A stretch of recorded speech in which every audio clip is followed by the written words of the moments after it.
నాకు బూతులు ఎక్కువ వస్తాయి. వల్లవరాయ దేవి, మీరు నాకు సహాయం చేయాలి. అందమైన ఆడవారికి ప్రాణాలే ఇచ్చేస్తాను. మీకోసం అయితే 4-5 సార్లు. Introducing our gang member. ప్రపంచం తల్లకిందులైనా ఈ రోజు రాత్రి దాన్ని అనుభవించాలి. 10,000 రూపాయలు అప్పు తెచ్చిన దాని మొహం మీద కౌశిక్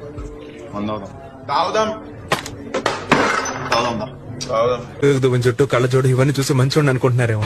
నోరు తెరిస్తే నాకు బూతులు ఎక్కువ వస్తాయి. వల్లవరాయ దేవి, మీరు నాకు సహాయం చేయాలి. అందమైన ఆడవారికి ప్రాణాలే ఇచ్చేస్తాను. మీకోసం అయితే 4-5 సార్లు. సవరాన్విత Vasishtha గోత్రోద్భవస్య Ramanuja శర్మాణం అహంభో అభివాది. Hey doctor, you craze. అరే మాట్లాడరా అరే